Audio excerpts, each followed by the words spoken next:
All right, guys, welcome to the Media Hijacked podcast. I'm your host, Billy Walters, and joining me is Chris Unholy Jesus. What's up, everybody? Happy Tuesday. Happy Tuesday, guys. What's going on? Welcome back to another episode of the Media Hijacked. Tonight's main topic. Well, not main topic. We're going to cover a whole bunch of creepypasta stories from creepypasta.com, which is a website where a lot of people, they make up stories, creepy stories.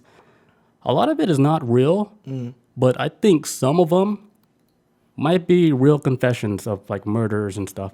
You just can't really tell. Or one of the stories I came across, attempted suicide, and then in a weird twist of fate, something stopped him. Might be real. Might be real. But I read a lot of them, and the majority of it is made up stories. Like it's just storytellers, but it's really good stories. Some is like, hey, this might be true. Yeah, man, I mean, when you got I never was really into creepypasta like that. There's some stories I've heard I've really liked, some of the more popular ones, but then over the years, I started seeing like YouTube channels pop up, and their whole content is to read creepypasta stories, and them channels be like in the millions and shit for subs. It's like easily in the millions. So People love hearing those stories. There's an audience for this type of stuff. Yeah, there you, is. you wouldn't think it would be, but these channels are pretty big. So Yeah, because all they're doing is just reading people's story, but they read it in story people voice. got music playing, maybe some images shown on the screen sometimes. Yeah, we don't have that today, but ours is gonna be good. I promise. We're gonna have music though. We'll have music. We're gonna have piano music. Hopefully, we can get that vibe going on. Yeah. But yeah, guys, if you want if you guys want to buy some t-shirts,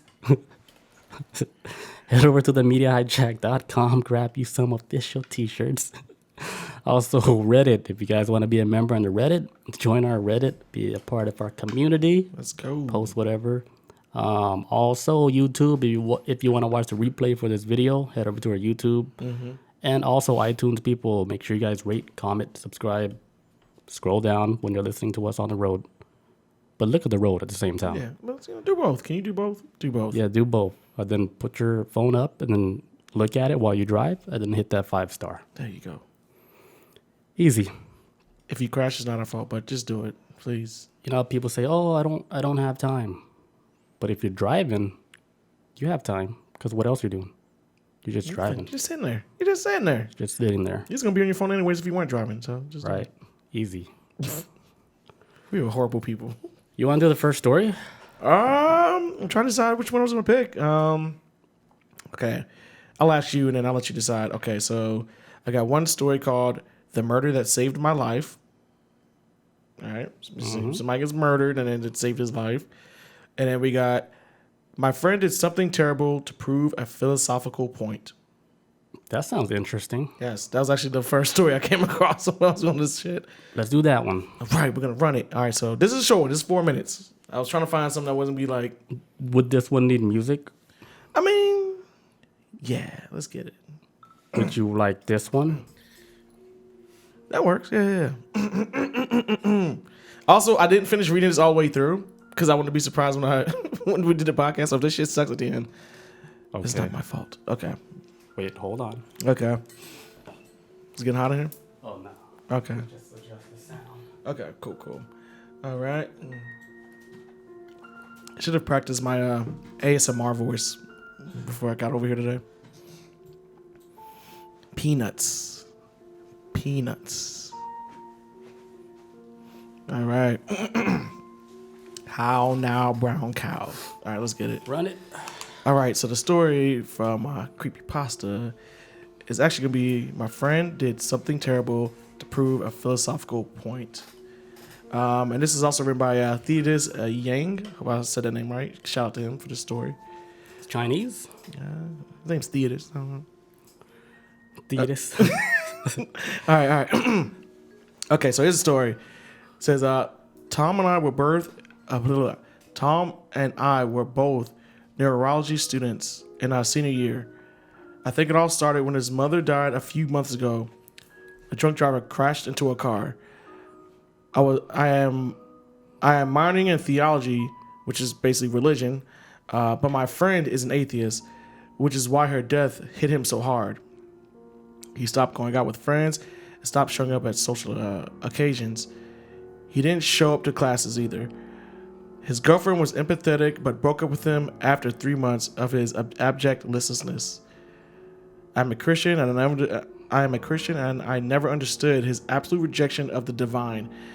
If you apply scientific logic to theology, you will arrive to the conclusion that since there is no empirical evidence of God, God does not exist. I disagreed. Great scientists like Albert Einstein believed in God. The cold logic of science cannot and should not be applied to some things, and the realm of the divine is one of them. I understand now more than clearly than ever why some things should not be scrutinized under a keen eye, lest we discover something best left ignored. So, I talked to Tom about God, the human soul, and the afterlife.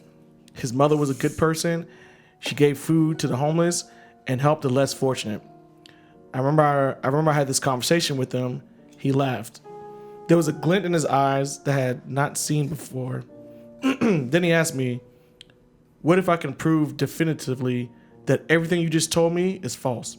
This is what Tom's saying to the main character, Tom the atheist dude. In hindsight, I should have known Tom was not the joking type of a person. Instead, I laughed with them and I shrugged it off.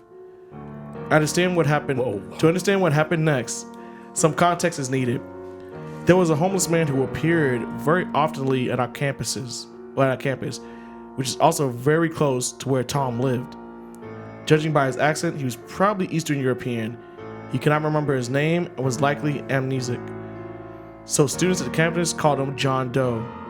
He was friendly and approachable, so generally accepted his presence. People generally accepted his presence. A few days after our conversation, John Doe stopped appearing around the campus. Nothing was done about it. He had no family, so nobody cared enough to investigate. A week or so after John disappeared, I stopped by his apartment after class one evening to see how he was doing. After a few beers or so, Tom told me to follow him. We stopped in front of the bathroom door. And this is Tom speaking. Remember what you told me about the human soul? He asked. I know you meant well. You were trying to make me feel better and all, but bottom line, I think we would all be happier knowing the truth, rather than live on a bed of lies. He saw my discomfort and added, I don't mean to hurt you or anything. I'm just trying to figure this shit out. I need to know what you think about this. Suddenly, something heavy slammed across the bathroom door. Wha-pow. Tom pulled the door open. Inside was John Doe. Hello. He was in a sitting position with a plastic on a plastic fold-up chair. He growled as we entered. His pupils darted to glare at us. I knew indistinctly that something was very wrong with him. His hands were tied behind his back and his legs fastened to the chair. There were burn marks on his forehead. Beside him were some used saline pods from the campus laboratory attached to a car battery. What is that? I don't know. That's a good question. I don't know. Shit. Saline pods. What could that exactly be? Tide Pods. I don't know. Too bad Bob is not in there to help us. Where are you, Dr. Bob? Okay. So this is what. So Tom says, "What is a soul? From what I gather from reading the Bible, the Talmud, and the Quran, the soul is, in a word, human consciousness. The texts don't agree completely on the details, but they agree that all humans have souls, and the human souls can exist without a body in the afterlife." 100%. John growled and snapped at us. So John Doe is the homeless dude. Oh, right? Bob is in here. So what is a saline pod? Yes, what is saline, Bob? You said saline pod, right? Yeah, saline pod, yeah. Sodium chloride. So why would he have sodium chloride near? Did he knock him out or some shit? Is that what it means? Is that how he got him in there? But that's not the stuff that knocks you out. That's chlorophyll. Oh, okay, never mind. I don't know shit. Oh. Okay, so John. Okay, so John growled and snapped at us. The tendons in his neck and limbs were stretched tight as he struggled to free himself. He opened his mouth, emitting a gurgle scream. Look at him, Tom said. He held his hand in front of John Doe, who lunged forward to bite him and missed. He is definitely conscious, but at the same time, you definitely cannot call him human because he's no longer remembers anything, no longer speaks, no longer feels emotions with love or sadness or empathy. So he lost his soul? Yeah, I don't know. I thought he was a zombie. That's what it sounded like. What the fuck did you do? Like, what the fuck did you do? I remember asking. I cooked his frontal lobe, was the reply. So that's basically what Tom says. My question is, Daniel, where is John's soul? If he had a soul, some kind of initiate spiritual consciousness, and if it were in heaven or hell right now, how do you explain the creature we are looking at, who is piloting that body? He's neither conscious or unconscious. So he got possessed by like a demon. That's what it sounded like.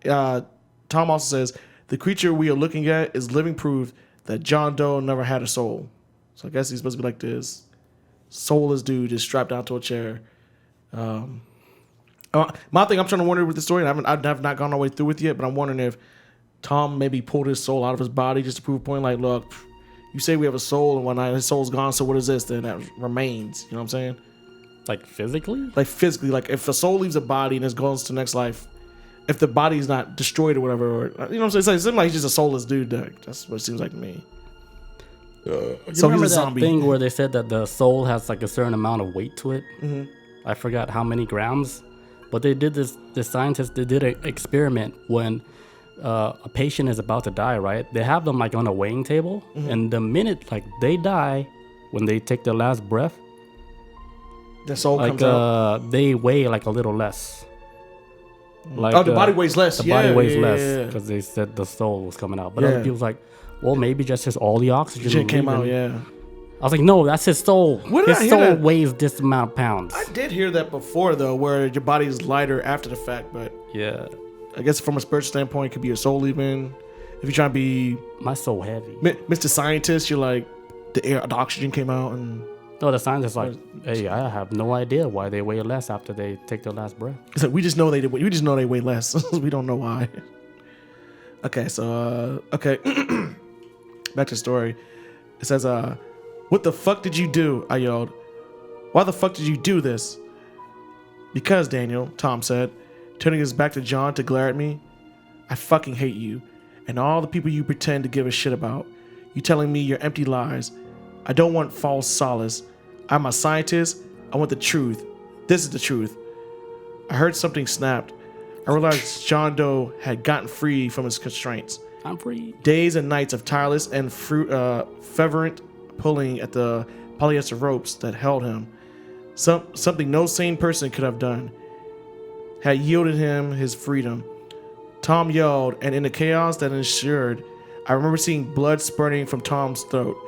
Everything felt distant, like something out of a drug-fueled nightmare. But my instinct pulled me from the floor, and I scrambled to a nearby bedroom and locked the door. Lock. There were sounds of something hard, cracking, coming from outside the door. What I presumed is the sound of bones breaking. The stench of iron filled my nostrils. Then John Doe started scratching at the door. His blunt synapses probably meant that he could figure out the mechanisms of the door handle. So this motherfucker's clearly getting smarter, like a zombie type George Romero shit. Like he's learning as he go, like the longer he's going along. But after several failed attempts, he started repeatedly slamming his torso against the wood, restlessly, tirelessly, and exactly like how he snapped the polyester rope. Aspects of damage to his brain meant his sense of pain has been dulled as well too. So it's like a demon that possessed him, but they're not used to like how Earth is. Mm-hmm. So they don't know what a doorknob is, how to get out and stuff. Well, it sounds like he was slamming his body against the door at first, and then he started jiggling a handle and all that, and then trying to open the door. So he's like learning, like just different. Like he's kind of like learning a little bit, but not fast enough, obviously. But you know, says I have contemplated using the window as a means of escape if necessary. Man, I would have jumped out that shit. I might break my legs, but it is a better fate than what befell Tom. Alternatively, I have a pair of scissors from Tom's desk. is the worst case scenario happens that John's body manages to break through the door before the police arrive, I will need to defend myself. He's still slamming fervently against the door as I type. The hard work can take a few blows. Wherever John is, I hope is a better place. The end. Basically, like zombie dude, something. Friend went to prove that. Hey, fucking, you always tell us like we go to good places and all that. Like this is what a human soul does. I mean, I don't know what Tom's point was trying to get to. He got fucking ate up. So the dude, he was normal before, right? Yeah, so he's saying like the guy. So John Doe was the homeless dude that was completely normal, and he'd always saw him at the campus, at the whatever college he was going to. Yeah, and he was always walking around and shit, and and the things that like he had like Eastern European accent. So but he was always like what do you say, like a confrontable guy. Like he was like a homeless person you'd be scared. He'd be like, hey, what's up, John Doe? Da, da, da. But he had amnesia too, so he didn't remember who he was. But from my understanding.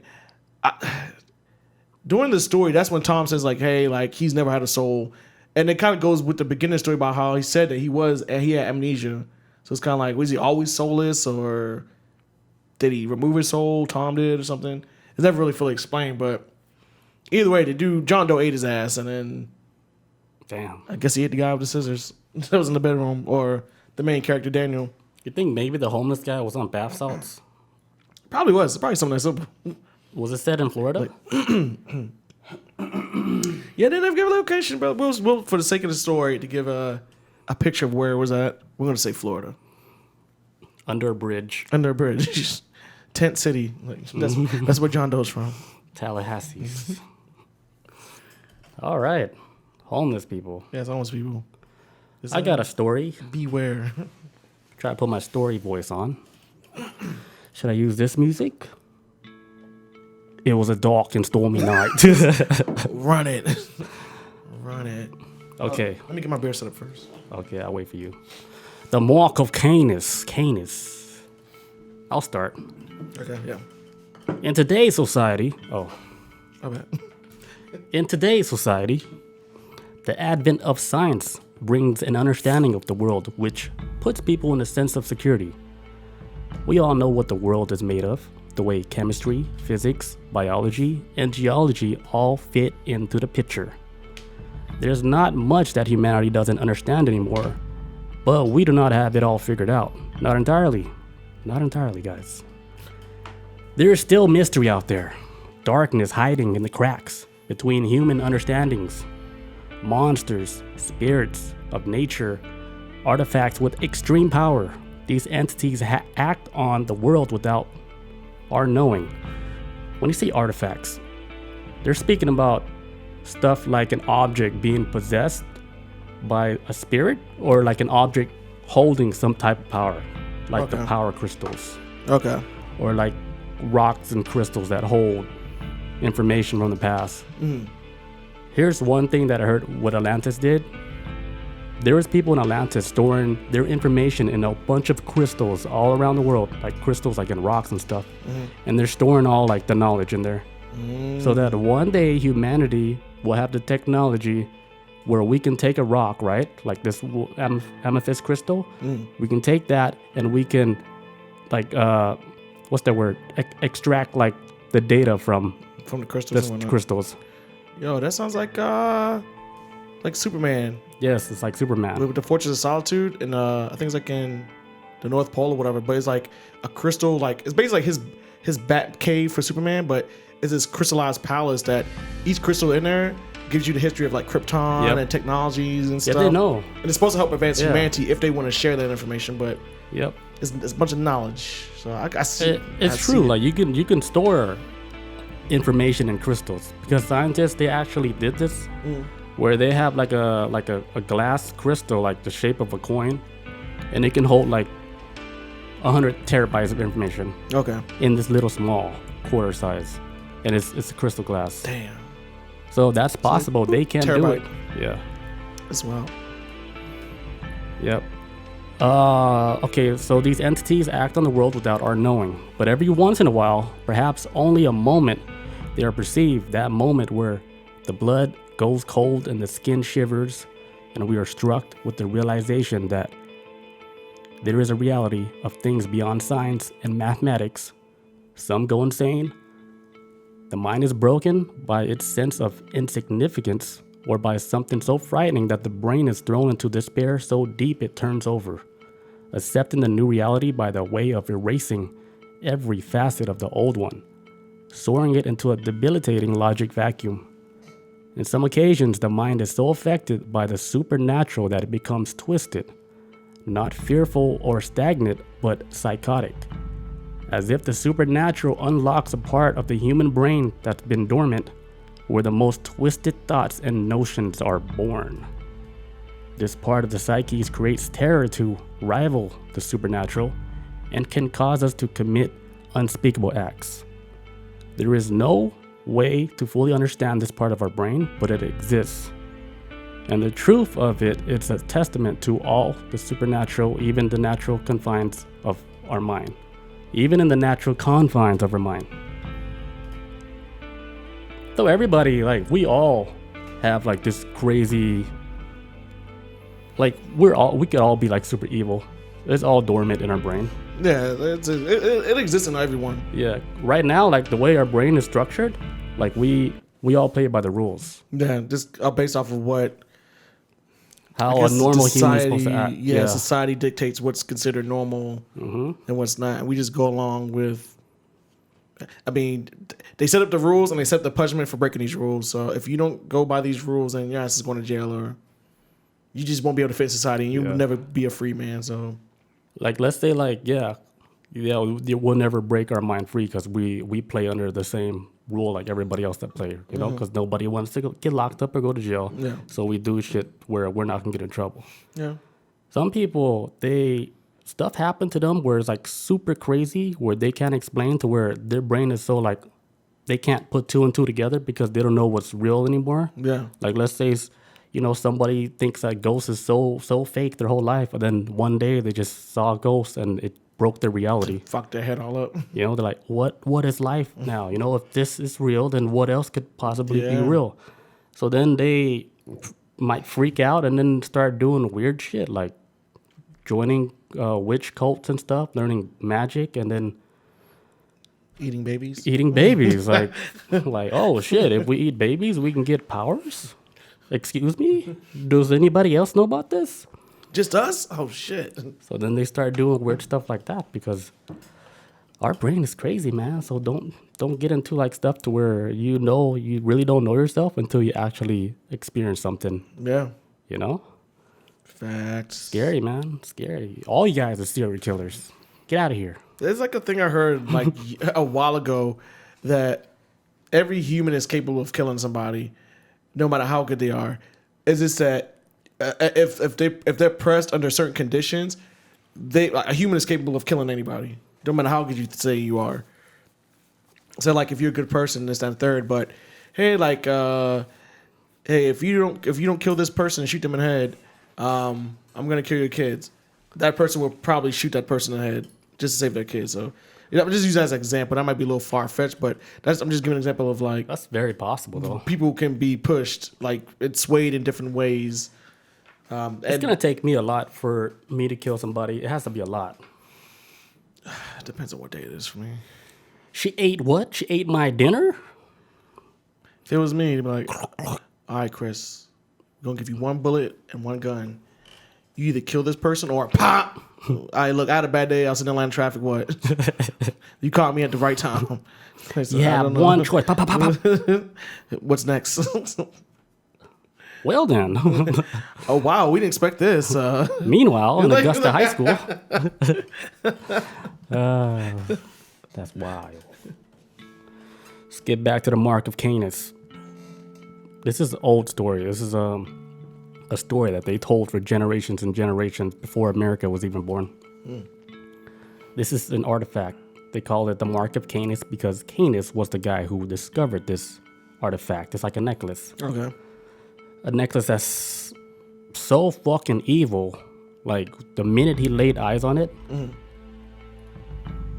he overwhelmed with negative thoughts and everything. And he was like a commander. Okay. That led like an army. right? He discovered this in a cave, and he just felt like his body, like he was a different person. So like when he got out of the cave, right, he looked at his army. He killed every single one, ripped their faces off, skinned them alive, took their heart out, ate their heart, killed his whole army. Damn. He was overwhelmed with like a lot of evil. Like people believe like there's objects that can carry, Just for looking in that. that can carry this type of evil. Like you don't even have to look at it too. Like this thing can pick people. Like you know how some people, right, where you're watching TV, if somebody was like a serial killer and they tell the backstory, like what happened? How did it all start? Like they're like a good person and a switch happened. They flip a switch and then they're completely different. Their behavior change, and then they delve into like this dark side where their belief is completely different. And they know like if they kill people, they know they go somewhere. It's like almost like they already know what's gonna happen, but they choose to do it anyway. Because something happened. Yeah. You have to be super psychotic to be like a serial killer. Something has to be like Something's like incorrect. that disconnect between reality and reality. Something snaps between that shit. You know how like Japan, right? They have the Yakuzas back then, where they used the Yakuzas as like a form of controlling like the balance between the government and the regular people. Yeah. So they can regulate like the shops, how much money they bring and how much money they're paying the government. If you run both shit, it works a little bit easier. Or if they need like a loan and the government don't give them a loan, but Yakuza would be like, hey, we'll give you a loan under a price. We'll give you our loan. We'll help you out. Yeah. And they were known to be like the rebels in Japan. But here's what Japanese people say. Like they need to exist. It's like they call it a necessary evil. Yeah. So there needs to be like a balance of good and evil. Yeah, because if it wasn't, and I see what you're saying with that, with like the Yakuza, because if they didn't exist, I would assume that the powers that be, being like the government, would completely abuse their power. If like it's like, for example, like I try to tell people sometimes, like even if you don't watch wrestling right now, or at least at one time, where you just had like the WWE and it was the only fucking wrestling thing in town. There was no other options to pick from. When you're the only thing that's in town, you kind of run shit like you big shit and you just run it horribly. But unless you have a competition to go against, then it makes you realign yourself and check yourself. So the Yakuza kind of allows the government to align itself to separate itself, I guess, from how Yakuza run things. But it's a weird balance. I see what you're saying. Like, without the Yakuza, it could be an upset within the ecosystem of the people, and vice versa too. There was no government, I'm sure she would go way crazy with the Yakuza. So they were doing bad shit too, like killing people, but necessary evil. Shit, the government kills people too. Fuck, I mean, look, necessary evil. Let's keep it funky. They do it on a mass scale. They do it on a way bigger scale, probably. You guys want to see a dead body? You know, they do that shit like whatever they do is in history books. Yeah. You guys want to see 1 million dead bodies? We got them right here. We're going to do 10 chapters in the history books. No, but it reminds me, we talking about with the crystal holding evil. There's a show I'm watching right now called Stargirl. I mean, for all my superhero heads out there, that show is pretty dope. But this is on the 2nd season right now. They come across like this gem, right? It's like this purple looking diamond or whatever. Now, this girl who has a possession diamond, she's one of the villains of the show, but she kind of doesn't want to be a villain. She's trying to figure out her life or whatever. But she has this gem that is able to basically the gem's whole ability is to get people to think that they're in control. Like, hey, like I'm in your possession. You tell me what to do, I will do everything you want. Da da da. Like basically, it's almost like a genie. But every time you want to, every time you give yourself over and allow the gem to do something, it then hijacks your soul, and it makes you go on a killing spree. And then when you go back into control, you don't remember shit. And they're like, and every time you do something fucked up that the gym makes you do, the gym's always like, "I'm sorry, I should have did that. You're the one in control." Sounds like MK Ultra. And it was like, it will never happen again. It sounds like an abusive husband, honestly. And because the girl holding the gym is like, "Look, just don't do it again, all right?" And every time she forgives it, it's escalating even more of where She fucking just disintegrating people at Like this that point. guilty conscience, right? Yeah, and you could tell we talked to her like he's just playing into her like her ego. Like, look, you're right. Like, I'm sorry. Like, you control me. I don't control you. But he's like the more he's around, he's controlling her. That's what it sounds like with me. MK Ultra, MK Ultra. There you go. mind control. Bob say, is this story time? It's story time now. It is. Many believe that the mark is eternal. It is always and was and always will be. Some others believe that it was born out of the deepest, darkest sin in some ancient ritual. Others believe it was made by Satan. Though it predates him as well, the mark has inspired mass killings, suicides, and various other evils, too disgusting to explain in detail. And it has permeated into civilization for millennia. To some, it is known as supernatural artifact, which causes insanity, but the truth of it, nobody really knows. The Mark of Canis is named after Canis Cipius Florius, commander of the 8th Roman Legion, the man who was attributed to his discovery and brought the mark into the civilization. Canis was a bright young commander. Another crazy thing about this mark, in like the 1920s, 1930s, Hitler, he knew about it. They all sent out like his people out all over the world to look for, this artifact, the mark, because he was actually going around the world looking for artifacts that contains like a supernatural type of entity attached to it. Because he knew about like the spirit world. He wasn't like one of those guys and say like, oh, ghost is fake. It's like he knew everything was real. He knew about the spirit world. Yeah. And he knows that people all around the world knew about this. So he goes all over the world collecting like artifacts of ancient civilization that has special properties. So he was on like a knowledge journey. Yeah, he was trying to collect like the spirit destiny and all types of shit. Like he had the thing is though, if you learn about like the history I learned about the Nazis, they weren't really that smart or bright. They had the manpower and they had the weapons. It's just that as far as like military strategic level, they were horrible. But they clearly had a goal of finding something to advance them above humanity, at least. Yeah, because they were saying like even like their scientists, they weren't no more smarter than any other scientists all around the world. Yeah. The only reason why they had the edge was because they made contact with beings from another world Who they talk to. who they agreed on some type of contract, and they were able to receive information from them, which gave them the edge in science technology. Like, you guys want to know how to build spaceships? Give me your soul. It's like, holy shit, what's Hitler doing, man? America's like, what was Hitler doing? How did he get access to a aircraft that can fly from North to South Pole in like a couple seconds? Like, how did that happen? Somebody get alien on the line. We want to make a deal too. Like, because we already had deals tied with the aliens. Why is the aliens fucking with them? Why they gave them that shit? Because honestly, if anybody who has like a computer in front of them right now, or if you can get on your phone, if you look up, I don't know what to call it, like look up like tank train on Google, like Nazi tank train. There's a giant fucking tank that they used to have on like on a train. It was so massive that they would like fire a tank round, and it would take 2 hours for them to be able to fire the second round, because they had to like carry the big round. Well, they had to bring the round up and then put it inside the tank and then put it in the load it up and shoot it. But it's this massive fucking tank that was so big and powerful, but the reload time was just horrible. And it was like, we would all die if it took this long to reload again. So Reload. But they only built one of them. But it's like, who the fuck thought of this idea to build this tank that's the size of a building? And the only way it can get around is on railroad tracks. That was another thing they couldn't get around. Because if they try to have it drive on regular ground, it would sink into the regular ground.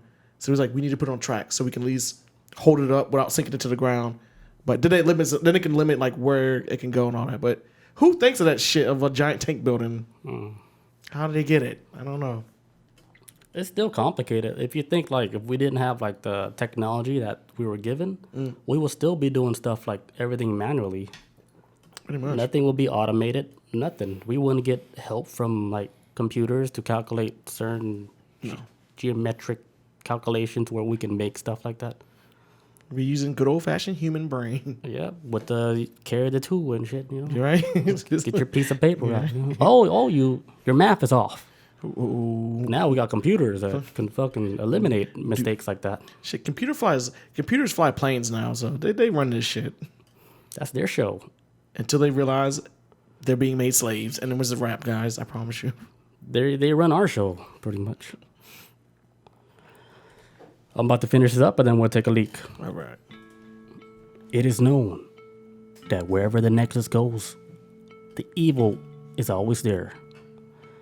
It has passed hands from the Romans to the Germans, then to the English, then to the Americans. It instills fear wherever it is, and the killings has always followed. Many have tried to study the mark, but its existence is entirely a mystery.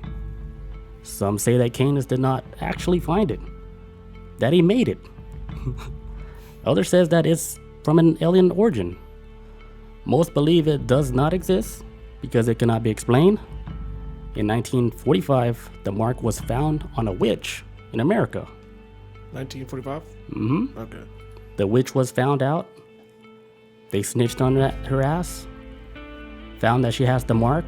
Confiscated that shit. Lit her ass up. Took the mark. Hitler said, I'm out. No, wait, this is way back before Hitler. Okay, yeah. Hitler's ancestors.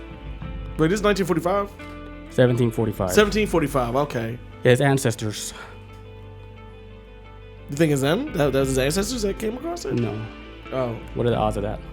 If it is, everything is simulated. And for real, you gotta think about the red yarn you gotta use to draw that connection. Yeah, to, they might be connected by the ankles. That's what I would truly believe. There's something out there that is treating this planet like an ant farm or something. Like It's possible, very possible that we're just one big experiment. Because nothing makes sense at all. I heard something last week, right? That almost fucking horrified me. And they were like, COVID-19 is basically the aliens being done with their experiment or some shit. Like they draw like, okay, we're done with this place. Bro, here's a virus. Just have fun, guys. And you know why I don't think that's a good one? I heard of it the other day. I was like, oh, I got scared. I was like, what if they just got tired of us? Just think I was like, okay. It's like a kid playing with a toy, like Andy from Toy Story. It's not strong enough. And he gets older, and then he just disregards the toy, then just moves on to the next one. That's not strong enough. Like, if they really want to end the simulation, there's a bomb. I'm going to say it right now. Just wipe us all out. There's a bomb under Congo right now in Africa. That's big enough to blow up like the fucking planet, dude. That was like a human bomb or an alien bomb? It was an alien bomb that was placed there before like they started colonizing Earth. They placed a bomb there, almost like a kill switch. Okay, yeah, this is a wrap. They don't get what they want. Like, hey, Galactic Federation, we still got this bomb, and if we blow this up, guess what? Earth is not only affected, other planets are affected, other galaxies and other realities are affected. Even the ghosts in their realm is affected. Like, hey, so man, we're like walking in a microwave now. It's getting kind of warm in here. Like, oh shit, they blew up the library. Alexander. It's crazy how everything we're saying in these airwaves are going through computers, and the algorithms are picking up every single word we say, and whatever we say that could be like a threat to whatever their vision is on how they want the world to be. Guess what? We'll never be famous. Oh, hello. Hello. Men in Black show up. We got a package. Men in Black wearing shades but no eyebrows. It's like they look like they look like it's like they look like people that wore like a skin suit and then wore a regular like human suit over it, like aliens pretending to be them, like us or whatever. Like a shapeshifter. Yeah, skinwalker. Like you can clearly tell they're not human. Something is off about Something's you. off, man. You walk kind of weird. Wrong skin. You're not used to that new skin. Why are you so pale? Too big. Why are you so pale? It's August. You a vampire? Where'd that tan go? All right, guys, we're going to take a little break, and then we're going to come back and do some more stories. All right. Be right back, guys. Hola, guys. ¿Cómo estás? Muy bien, gracias. What up? Sponsored by Capri Sun. Lingual. I was like, Capri Sun. So No, random. Duolingo. The Duolingo. learning language app Yeah. with the bird. I remember I was almost trying to master Spanish, right? I was on a streak. You know, every day you have to take lessons and then you start going on a streak. I was on like a 200-day streak where I was learning Spanish for 200 days straight. And then I missed one day. Broke the streak. I was like, done. It's not a game no more. I don't want to learn Spanish no more. Really? It just stopped like that. That broke it. That broke my streak. I was like, okay, fuck it then. I think you told me this story Like, give before. me the streak back. They like- try to make me pay for it. Oh, see, then that. I almost paid for Why it. is education gotta have a price tag? Why can't we just learn? No, they're trying to make it fun. It doesn't have a price tag, but Oh, I think something like after you broke the streak, they try to charge Yeah. you after that. yeah, if you want to keep your streak, because your streak is you can view it online. Like people can see, like, motherfucker learned he Spanish. stopped at 200, and then he just stopped. 200? Oh, he broke his streak. Now, was this like because you really want to learn, or did you want to be No, I really want to learn. the best Spanish speaker I really want to learn. for 200 some days straight? Yeah, I should have just kept. This is like a challenge, man. Like this. All right, story time. Let's get it. All right, I got another story. It's called "I Wasn't Careful Enough on the Deep Web." Oh, sounds like a gem. The deep web is one of the most amazing things on earth. Not because of how joyful it makes people or anything, but because it is completely uncensored. You can speak your mind. You can buy whatever you want. Do anything you want. When you're on the deep web, you have complete and total freedom. Excuse me. I had always been fascinated by the deep web. And at that time, the events in this history occurred. I was in college. Lots of people on my campus has really been getting into accessing the deep web. This was like a trend. It was almost like a trend. Yeah, I said that. Yeah. With so many people getting in on it, it seemed perfectly safe for me to give it a try. Now, I had always heard of the deep web horror stories. We all heard these horror stories. Stories of hacking, stumbling on disgusting websites, and people even somehow finding your address. Dum, dum, dum. Dun, dun, dun. These stories were mainly what kept me off the deep web, which is what kept me off the deep web. Because I don't want to get hacked. Man, hell no. That's a place where you get caught with some wild shit. I don't want people finding my address.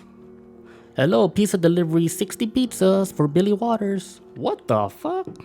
I ordered 59 pizzas. Joke's on you guys. Back to the story. But with most of the people at my college, using it was something that they normally use on a daily basis. So I decided to give it a go. I asked my friend to come over and help me set it up. When my friend arrived, we opened my laptop and began to set everything up. He told me that they were using a program, it's called Tor, which is a browser that allows you to get access to the deep web. He also asked me if I was planning on doing anything illegal, to which I replied, no, I don't do illegal shit. I'm a good kid. I'm a good boy. I study law in college, but I'm curious about this deep web. He says since that I wasn't, he said that since I wasn't, okay, so he said we didn't need to install Tails, which is apparently a software that makes it more secure if you plan on doing illegal things. I can understand them naming it Tails because they'll be trying to chase your tail the whole time. Makes sense. But you can't find you. You're changing your IP address like every 10 seconds, so it's impossible. A little while later, everything was set up. I had my new IP address, and my friend gave me a brief rundown on what to do and what not to do. This guy was kind of like an expert. He made it very clear that when I was using the hidden wiki, and I kept it on censored mode, so that it would be less likely for me to see something that I didn't want to see. Which is smart, leaving it on censored mode so you won't see all that nasty stuff that you're not supposed to see. Super illegal shit. Yeah. About 2 weeks later of using the deep web, I felt like a pro. I had accessed many different sites, spoken with some great people, made friends, and even bought some weed. I had become cocky, and I was ready to dig deeper into the dark web. Only after a few weeks of browsing Tor, he became comfortable, and he said, "Hey, I want to get deeper." God was like, "How deep?" Real deep. God was like, copy that. I grant you access. Go to wherever your mind takes you. So, I turned off censored mode on the hidden wiki and began to browse links. It took a while. Mostly, Tor is a bit slow, and many of the links just led to dead web pages. Eventually, I stumbled onto a site called All the Gore. All the Gore. It was mainly a big chat room with many different topics. I had a fairly strong stomach. I had seen many violent movies. I had seen beheadings, killings, etc. through the normal internet. After a few different chat rooms, I noticed how sick this site really was. Excuse me. The people in these chat rooms were actual killers, bragging about some of the things that they had done in the chat room. You can also post pictures. One man by the name of Culture045 had the stage in one of the chat rooms. He was explaining in detail how he broke into somebody's house, kidnapped a little girl, and brutally killed her parents by hiding under their bed and then cutting their throats. So this guy was bragging about breaking into a family's house, hiding under the parents' bed, killed both of the parents, kidnapped the girl. This is all live chat room. He's telling his story like how we're telling a story like this, just like this. Goddamn. He then explained how he brought the little girl back to his house, raped her, beat her, and cut her up. I didn't think he was telling the truth at first, but then he posted pictures. He says, "There were the most horrifying pictures I have ever seen. Close-ups of the poor little girl." She's like 8, 10 years old. Being brutally raped, beaten, and then cut with a knife. The hell? Culture, the dude, kept posting pictures. The new ones were of the girl tied up to a chair, bleeding, crying. She was throwing up. Then he showed a picture of him with a drill, drilling into her skull. The most haunting part is that while he was doing it, he was looking at the camera with sheer joy on his face. So he was enjoying this.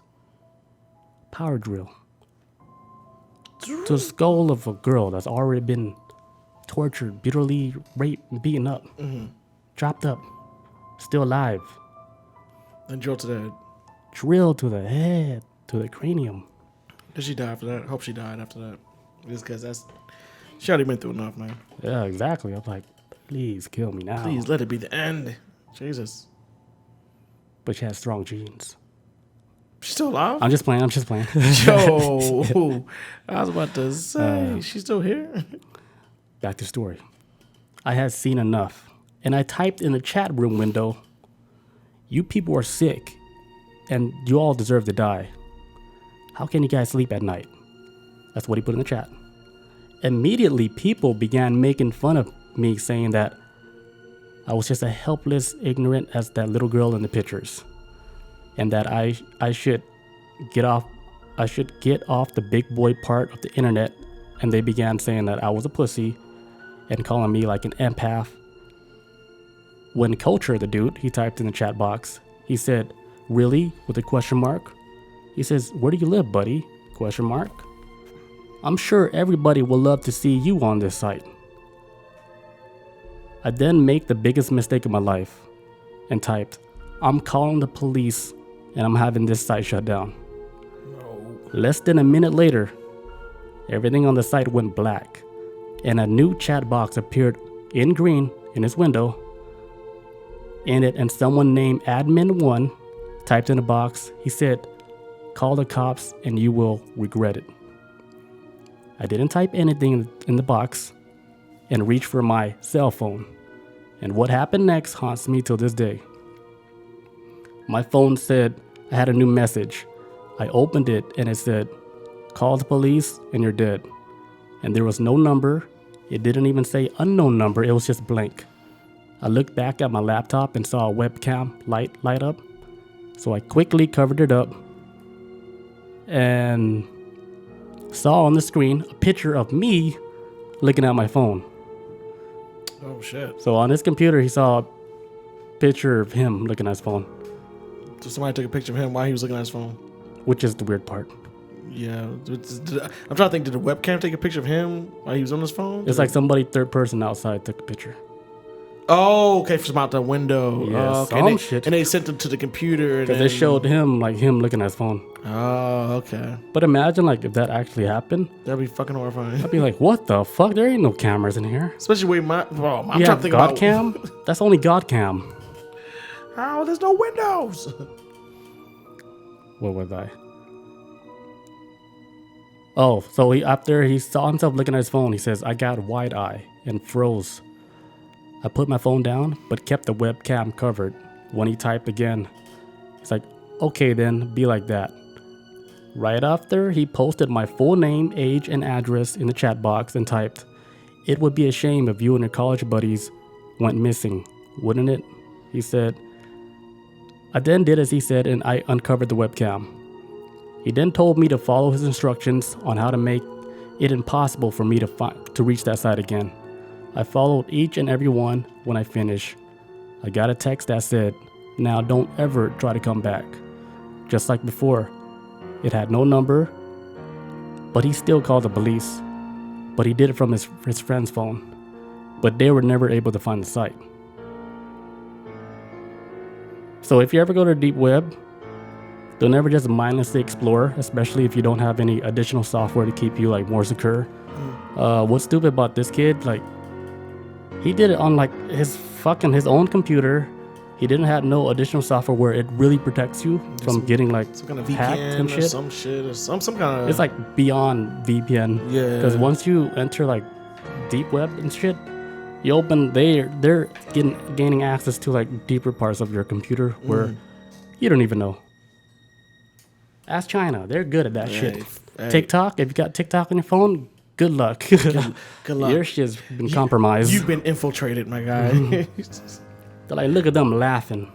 Twerk. It's Americans always laughing. Look at them twerking. we gathered up all these social security numbers. Look at them. China's I don't like how they're so happy all the time. And then they look at their own country, China, they're all fucking sad and mad and very disappointed at their We government. want them to be just upset too over there. Why are they laughing? What's so funny? But that's a story of how this guy, he just wished he never explored the deep web. It's Anything with technology, don't ever think you're a pro at that shit, dude. No, man. That shit will catch you so fast and you get lit up. man, it's just like the internet that we know, the internet that we have right now that we think is all wild and crazy. Oh man, internet's fuck all these memes. That's like surface level shit. That represents a very tiny portion, including stuff like even Reddit. Even though wild as Reddit can be, it represents the very tiny. The tiny portion of what the internet is. The rest of the internet is fucking insanity. Yeah. It's locked off to us normal folks. Yeah, there's a difference too between the deep web and the dark web. Yeah. I forgot which one it goes deeper. I guess the deep web because that makes more sense. Deep web, yeah, deep wave, yeah. Because I think things like internet and dark web, then deep web, and that's when you get into fucking drilling kids in the head and shit. type stuff. Pedophiles, Yeah. kids on tap. That's where it's the Wild West. Get a Chinese draft child. That's where you Dark. That's where if you will come in there, come with crypto. Your debit card information. We got all that as soon as you got here. we don't want that. We want crypto. We want that cash that you can't trace. I mean, we got all your information. We don't need your bank account. That shit's whatever. Your crypto's good here. You know what's one crypto that people been sleeping on? So, That's like one of the cryptos where you can't detect at all where that shit come from. It's like it used to be like the original like Bitcoin and stuff, but it's like another coin. It's called Monero, which is completely untraceable. It's like the most legit one where nobody can know where the fuck you spent that shit. and it's pretty big. It was big, but I don't know what happened. They're sleeping on it. I'm sure they're sleeping on it because I don't hear nobody talking about Monero no more. Maybe something happened that I missed out on something. It feels like I've heard that shit, but I don't even. This is back in the beginning days. Feels very familiar. Probably when I was watching Silk Road documentary, I probably may have heard of it then, but it sounds familiar when you said first. I was like, what? I feel like I heard that shit before. I don't know. Silk Road documentary was pretty good. Yeah, man. It's a. How they caught the dude. He's like, fuck it, turn yourself in. That man ain't never, ever, ever getting out. It's crazy though. Like, why don't they just let him out? Hey, he's serving. His sentence is to me pretty fucking long. I can't remember the exact numbers of it, but Yeah, for somebody just running a drug site, yeah, I think it's. it's serving more than like a murder charge. I'm wondering if, like, and honestly, he really is. If I remember correctly, that it's horrendous what he has to serve for it.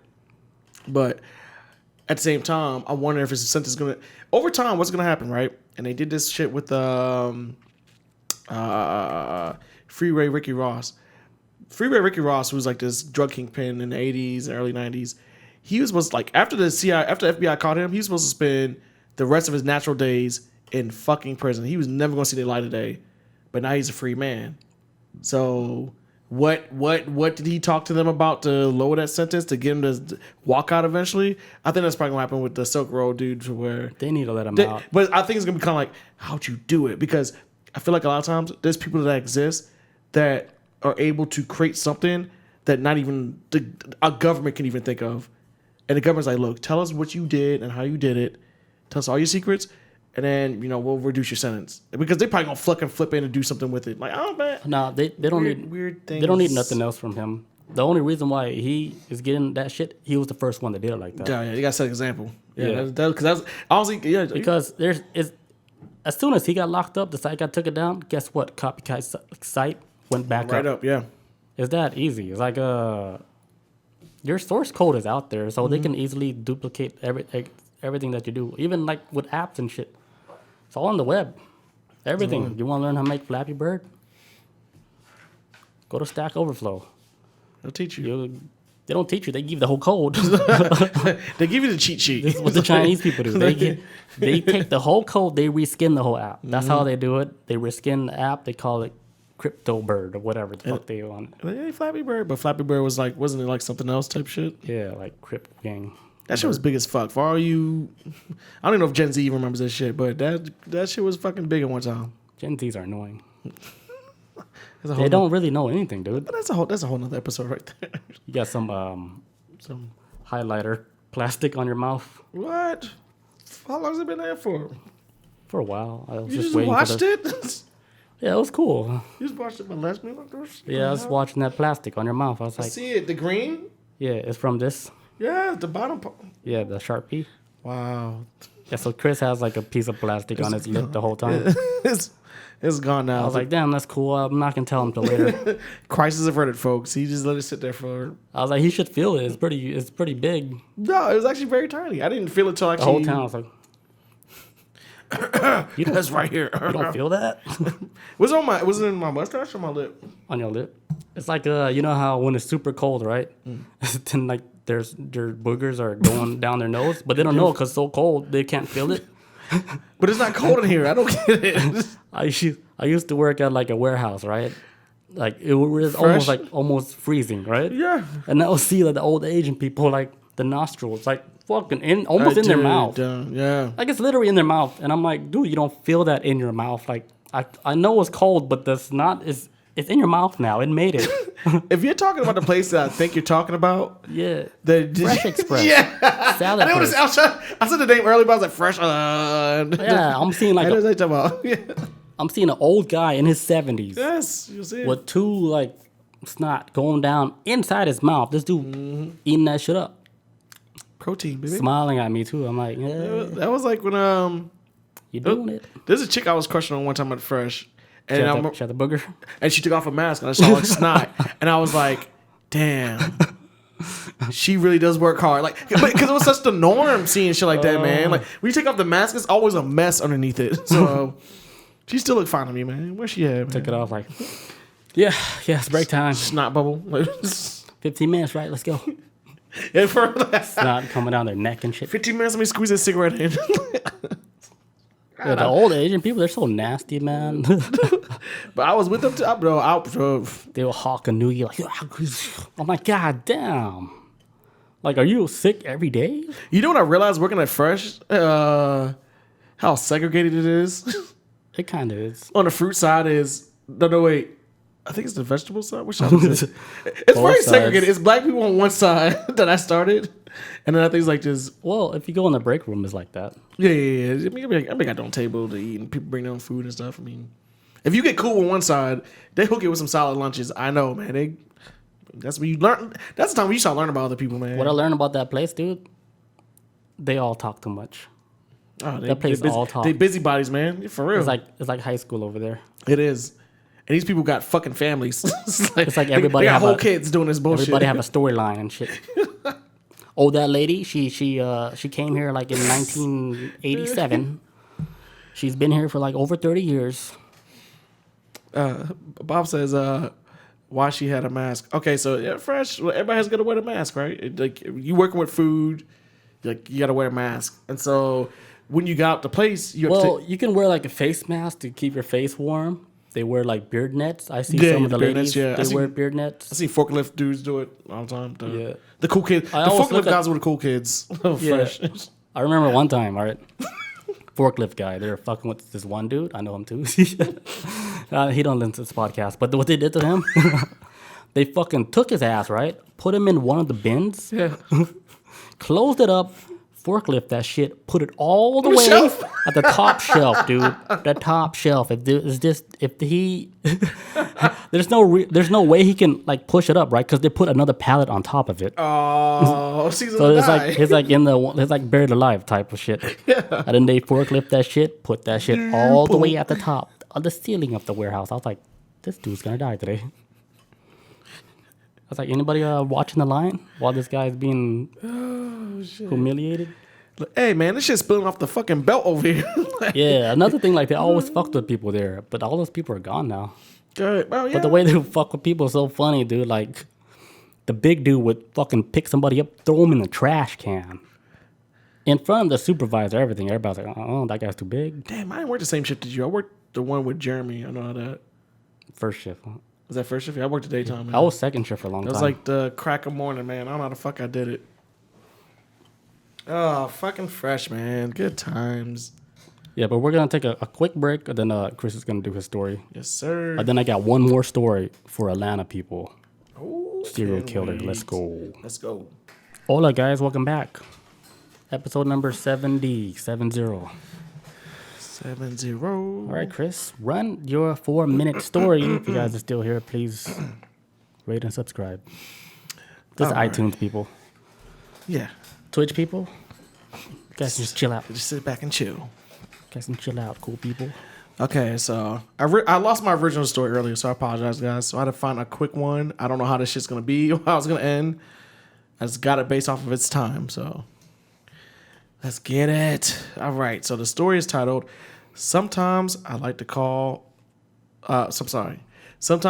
listen to 911 calls. Does this need background music?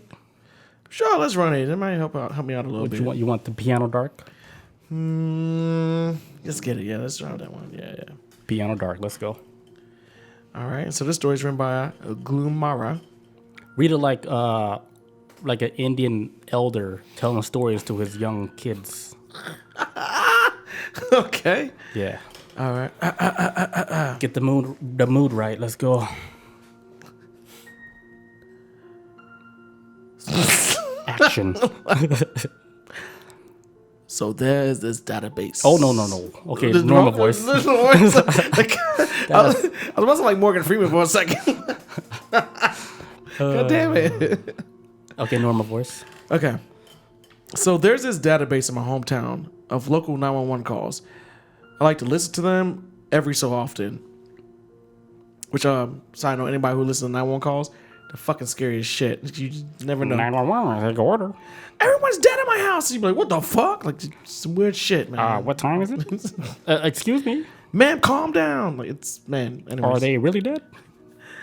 All right, so it says, usually when I'm working or doing chores or whatever, they kind of satiate my morbid curiosity of what goes on around in this shit town that I live in. Most times, there are ridiculous complaints made by whiny people, noise complaints, someone is lighting off fireworks, or they saw some mysterious figure entering the front door of a home.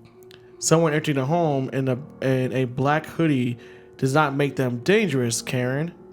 That's what it says in parentheses. It's just like, I'm assuming somebody walked in the house and wearing a hoodie, somebody called the cops on them. Other times, they're flat out hilarious. You have people calling in because they lost their shoes in the river, or sometimes fat ass got stuck on a water slide at the pool downtown. Or they report seeing a bunch of raccoons stealing food.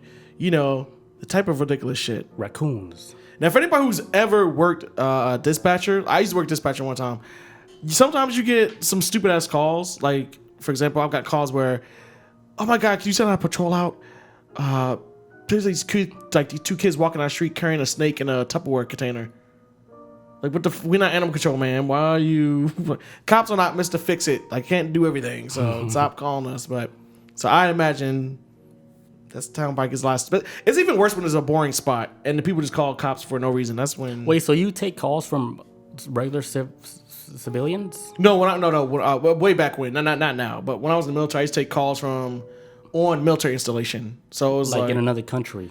No, just here in America, but on a military base. Oh, you're taking calls in the military Yeah, base. because like when I was in Colorado, you had like Aurora PD and they had their own dispatcher, and then you had like my base where I was at, where you would be dispatcher or monitor alarms and whatnot. You would be the dispatcher for the entire base. So anybody called, like you would basically be the 911. Because it's like its own little city, right? Yeah, its own little city. Yeah, it's completely separate because it's the state outside the base is like state law, and then military installation is federal law. So it's way more harsher. So if you get caught smoking weed in a military base, your ass is going to jail, or you at least get put in cuffs, versus being off the base. So okay. it's different, different type of shit going on. Run it.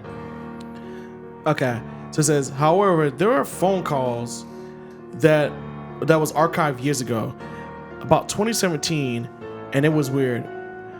I'll let the call speak for itself. I also found some context to go along with it, and includes those two. The transcript of a 911 call from a resident of Mary, and it's redacted, the name. They blocked out the last name. Located at blocked out Illinois.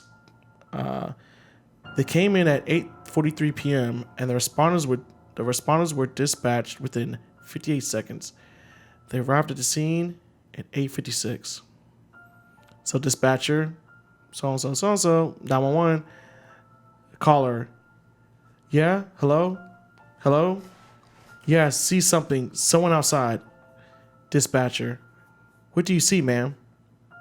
Caller, it's someone out there. I think just standing. He's been out there for a long time. Can you please send some help? Dispatcher, ma'am, can you tell me who you are? Do you have any details? Caller, all right, so now the call is like, and she says something inaudible. Breathing and slight shuffling can be heard. Dispatcher, ma'am, I can't quite understand you. Caller, yeah, sorry. I'm looking outside.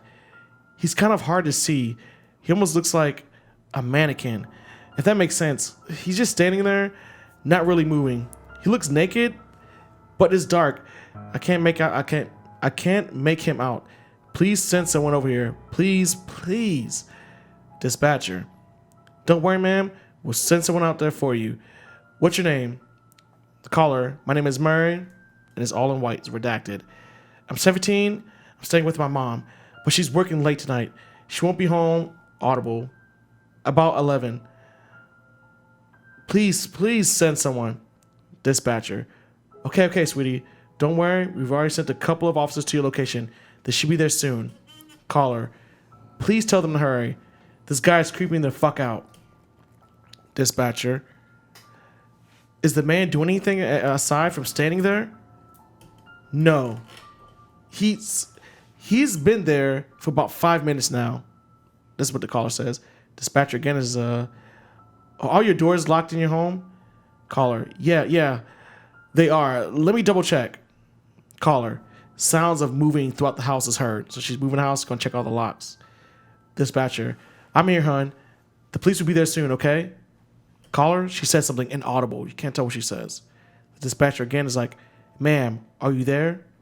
And that's when the caller's like, fuck. Dispatcher, ma'am, is everything okay? Caller, he fucking moved. Dispatcher, ma'am, please tell me what's happening. Caller, the guy out there, he just moved close to my house. He's just staring at my downstairs window. Help. Dispatcher, don't worry, sweetie. It should be much longer now for the police arrive. Are you in any closed room? Caller, yeah, I am. I'm in my room. My door is shut. I blocked the door with my nightstand. Dispatcher, good. Keep away from the window, and if you have a closet, go into it until the police arrive. And the caller's like, all right, I can do that. So then the caller wants to go into the closet. Going towards the closet, and the caller's like, holy shit. Dispatcher, ma'am, are you in your closet? I can't see his face. It's like all fuzzy. His whole body is all a blur. It's all blurry. Dispatcher, ma'am, please wait inside a safe place until the police arrive. Caller, God damn it, I'm gonna die. I just know it. I'm going to die. Dispatcher, it's okay, hun. They're almost there. Caller, wait a minute. He's gone. He's not down there anymore. Dispatcher, don't worry, sweetheart. The police are a block away. Caller gives like this inaudible sound again, and the lights in my house just went out. Dispatcher, it's okay. Hold tight. They're almost there. Are you okay? Caller, no. I'm looking outside. I don't see anything. Everything is dark. Is there a power outage in the neighborhood? Dispatcher, hold tight. Do you have any flashlights or a light or on your phone that you could use? Caller, yeah, I do. Inaudible. You can kind of call breaks up again. And it says like a buzzing noise can be heard for approximately 10 seconds on the feed. Both the caller and dispatcher cannot be heard during this time. Caller, do you hear that? It's so loud. Dispatcher, ma'am, I'm afraid I can't hear anything. Caller, it looks it's like locusts. It's so loud. It's coming from outside. What's going on? Dispatcher, it's all right, sweetie. The police are there. You should be safe. You should be safe to come out now. The caller, I don't see any police lights. I don't see anything. Holy shit. Dispatcher, what is it? Tell me what you see. Inaudible and a slight breathing can be heard from the caller's end. Dispatcher, ma'am, are the officers at your location? Ma'am. Caller, there's fucking more of them outside. Dispatcher, ma'am, can you elaborate? So now the caller's like, there's more than one of them. There are like 20 of them out there. Help me. Where are the fucking police? So the dispatcher like starts speaking like in a low tone, right? And she's like away from the microphone, kind of like, it's almost like she's talking to somebody in the background, right? And then she comes back to the microphone and she's like, oh no, she's talking to somebody in the background. And you can like, the girl on the phone, the caller's hearing the dispatcher say, what do you mean she isn't there? So she's like kind of talking to somebody else in the background, right? Mm-hmm. She says, what do you mean she's not there? Do you see anything on the property? Do you have the right address? Dispatcher, ma'am, they are at the location. They're at your location. Do you see anything? Do you see any officers? Caller, I don't see any police. I just see those fucking people outside. They're not moving or anything. They're just staring at my house. It's so fucking dark outside, and the buzzing is getting louder. There are so many of them. So she gave them the wrong address. I think I think they're at the right location. She might be dead or something though, or whatever. Because whatever she's on the phone telling them, they say like, no, we're at your house. Do you see us there? She can't see them there. So I don't know if there's a. Did she ask them which reality they're in? That's what I'm saying. She might be in a different reality. You know what I'm saying? That's what I was thinking. Like she might. Are you in base reality? That would be the first question. That's what I say. Like she ain't with us no more. Dispatcher, are you in base reality? Let's confirm that right now before we send the cops out there. You know, because you might be in. Because if you gone, we ain't trying to send our cops to the death. Okay. Okay, so so caller wants, I'm saying, I don't know what's happening. Please help me. Please help me. Please help. That's what she says, and it gets like cut off like inaudible. Please, Dispatcher, the dispatcher like, ma'am, the caller like on her end is inaudible again, so you can't understand what she's saying. Dispatcher's like, ma'am, a buzzing noise can be heard for an additional 13 minutes. However, the dispatcher denied hearing this buzzing when she was on the phone with Mary. Okay, so it says the music too loud. That's fine. Officers do not report any persons at the scene. Room of Mary blank was empty, with no trace of her or the phone where she made the call. Her mother's being questioned for any additional information about Mary's disappearance. The end. Don't call the cops, people. That's the moral. No, I'm just kidding. I don't know. What would you do? What was all those people? Skinwalkers? She said like when she saw the first dude, or at least I think she may have been downstairs. She saw the dude's face or his whole body, and she said he was like blurry, like just kind of like what's his name? Bigfoot. When you try to take a picture of Bigfoot or some shit. What's his name? Like the white mask guy. Slender Man. Yeah, just kind of like no, because it's not like he had like no face too. Just kind of like. You guys want to hear a Slender Man story, real life? You got a good one? Off creepypasta. This is real life. Somebody I know. If you guys are in your vehicles, brace yourself. So it was a dark and stormy night. I have a friend that I used to work with. He used to go gambling all the time. So he would drive up to North Carolina for the casino right after he get off of work, right?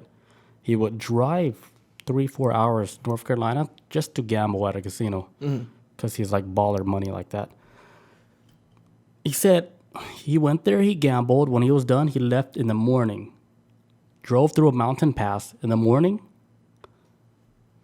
sees like a man, like in one of the, as he was taking a turn in the mountain. He looked at the face, blank, nothing on his face. This is like in a location where it's almost kind of remote, but not really. It's like a secluded area where it shouldn't be people there. Okay. If anything, people dressed up like that. But this guy was like wearing a suit, face, nothing on his face. Just a blank. It's just white out. He said he was so fucking spooked out. He said he never seen anything like that. This is one of those guys where he doesn't believe in ghosts like that. But when he saw that, it shook him to his core. He's like, I hope there's a God. He was I believe in ghosts, but I hope there's a God. What the fuck was that in the mountains? Mountains are kind of weird places, man. You got to think about. And then I told him, I was like, you saw Slender Man, but this guy is like he's from like an Asian country. His English is broken too. He don't know nothing about Slender Man or nothing. I showed him the picture of Slender Man. He's like, he looked like that, man. So is Slender Man like an American thing? Well, it's a made up character from the internet. The internet made up, and some people took that shit way too serious. Like they had a documentary, I think at HBO or Showtime, where the girl, she said Slender Man made her kill her friend. Oh my God! Was it like the two girls that tried to kill her? Yeah. Like, the girl lived. Surprisingly, she got stabbed like 17 fucking times. Yeah, the girl lived. Yeah. Whoa. Crazy shit. They said stab her. Well, there's two stories I've heard. Let me take back. There's two stories I've heard. One was a girl got almost stabbed to death and she actually survived because her friends thought she was dead and they just left.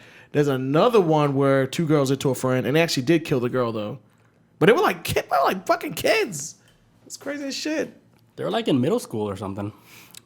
It reminds me of like I think they might have this episode like this on Supernatural, which is one of the greatest shows of all time. You drinking that? Oh, you got it, man. I'm gonna grab some on the way. Make sure you grab a 12-pack. I'm kidding. I'm just grab me one beer. Like it reminds me of the TV show Supernatural, where I can't remember. I might be completely fucking off about this, but I think there might have been an episode where Supernatural, for nobody who doesn't know about the show, about two brothers who are running around hunting demons and shit like that, right? Things go bump in the night. Even dealing with shit that's like from outer space. They deal with like some wild shit. But there's an episode where they're trying to stop like, hey man, what's up all these fucking like Slender Man and all these other damn creatures popping up all over the place, and they don't really exist, and they want to find out, oh, there's this website that exists on the internet that's cursed, and it's creating these fucking monsters and the internet is giving birth to these creatures unintentionally. Yeah. And that's how Slender Man was born. That's how Slender Man is, like that type of shit. The internet gave it birth, like, you know. Gave us some octopus hands and shit. Yeah. They even made a game. Slender Man? Oh yeah, for real, yeah. All right, last story, which is based out here in Atlanta recently, is titled "Maybe Escaped a Serial Killer Last Night." Cool. No cap. Okay. That's the first time I ever said that out loud. No cap. Damn, I feel like a super boomer, man. I want to use that word too, but it's so... we so washed, the origin man. of it is so mixed up because, you know, the word like cap, like back then it would be like, I'll bust a cap in your ass. Yeah, I get shot. No cap. But now they're saying like no cap, like no lie. No lie. Yeah. Which is weird. I don't know, just gotta... And then everybody was using it. I'm like, what the fuck? Why are they talking like this? I'm hearing people our age say it too, so... No cap, right? Yeah. Yeah, I hear it too. Bob said she was going to say that too. No cap. We all washed. We all washed radio. I wait till like the trend is like ending, and then I'll start saying it. That's how you do it. To make fun of them. Because I remember Jeremy, he used to say like, stay on the grind and shit, right? Oh, shit. But then me and my cousin Cream, we would make fun of that all the time. And then he stopped saying it. Oh, that's how the grind. Stay on the grind. I thought that shit was like... It was something like that. It was some... But now, like with the no cap, I wanna start saying it so people can stop saying it. Because you think you're too old to be saying it? I'm out of the loop, so when I see people typing, I'm like, why are they typing this? It's so weird. Then I see celebrities typing it, and I'm like, where'd this come from? Where does it come from? Probably from Black Twitter. I don't know. If I give it Black Twitter. That shit make no sense. Black Twitter be giving birth to all types of weird words. All right, last story. I love it.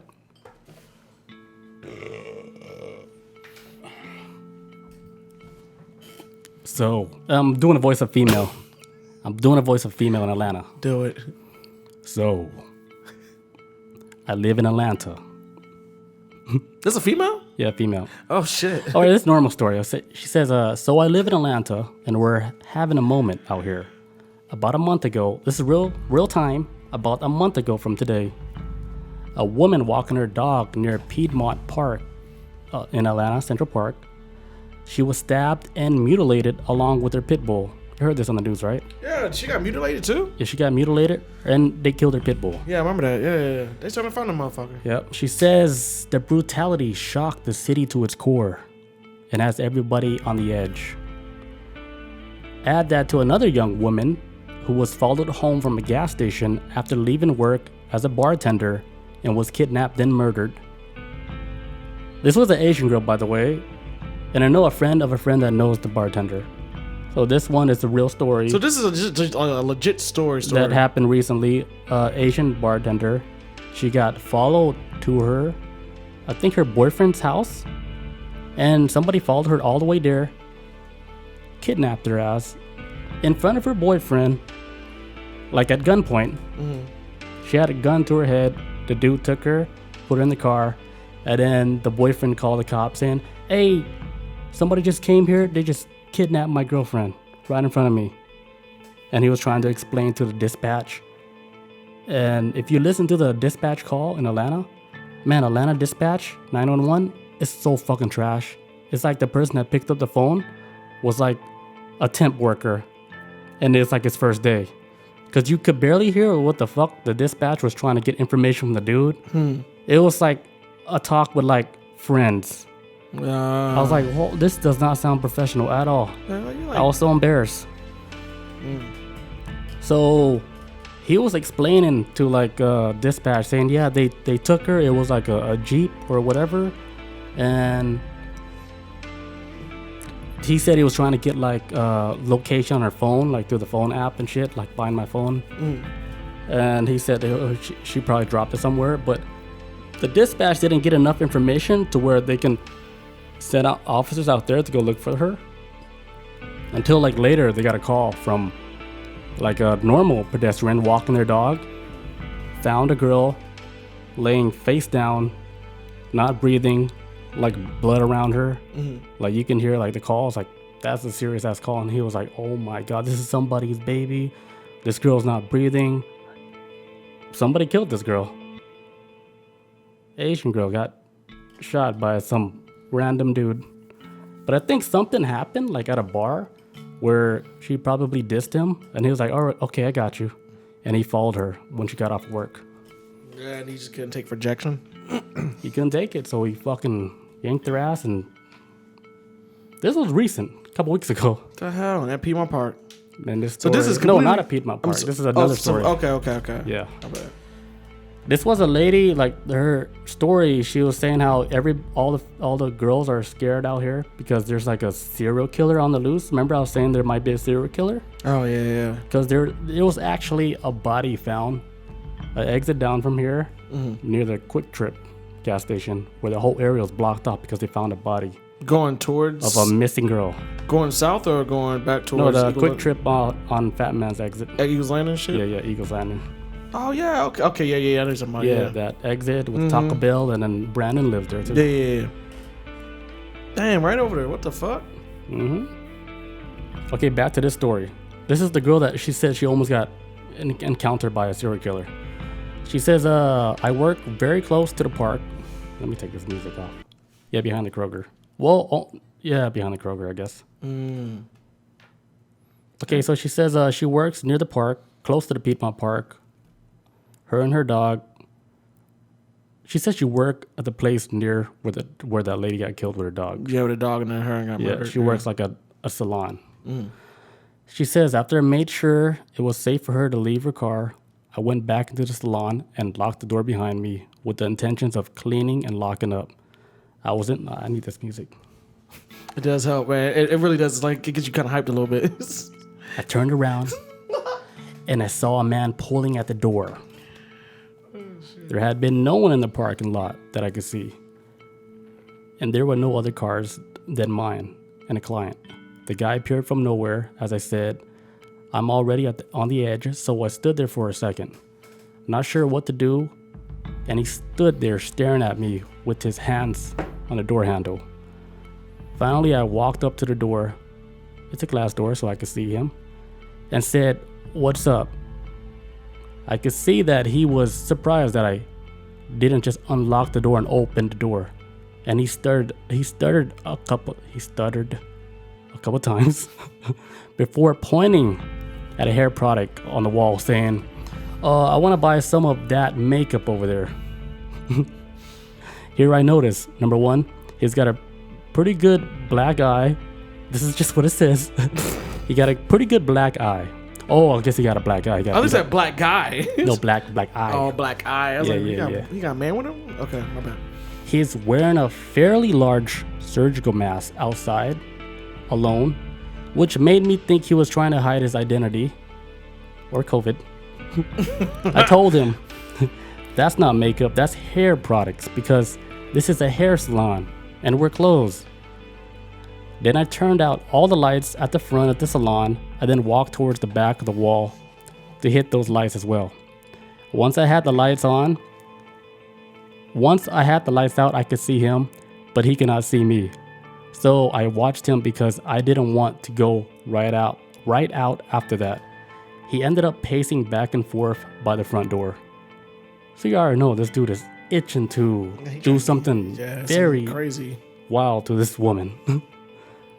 Because come on, it's like, hey, I'm trying to buy that makeup, but it's not even makeup, it's shampoo.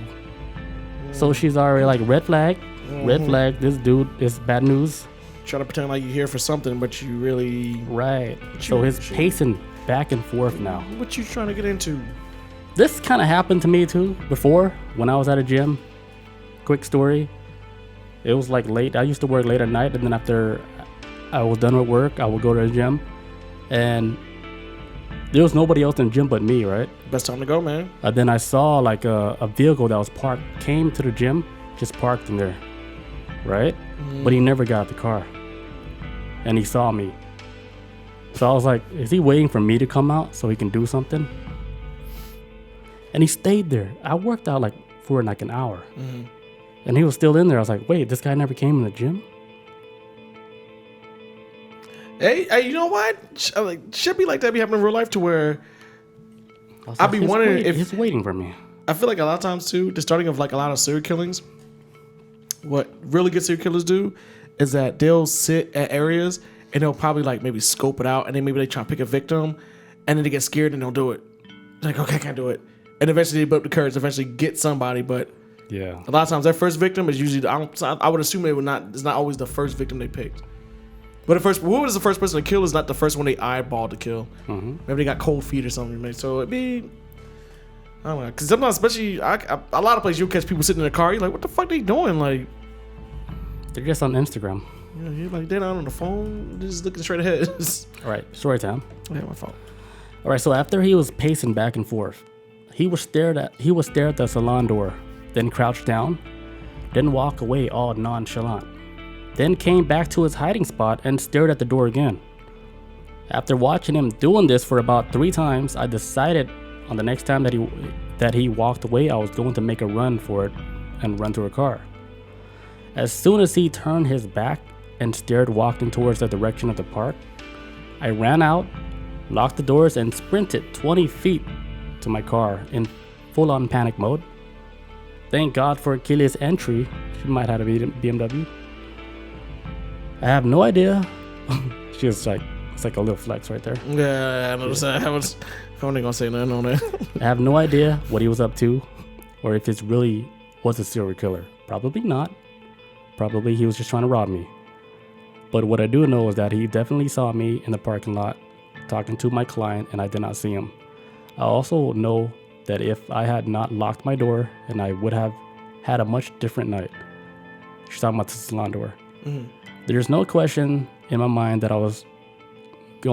he was going to harm me in some way. Like, she knew for sure this guy was nothing but negative thoughts. He was gonna do something heinous to her, something bad, and she had that feeling, and she was playing it the safest way that she can do it, and she did it perfectly.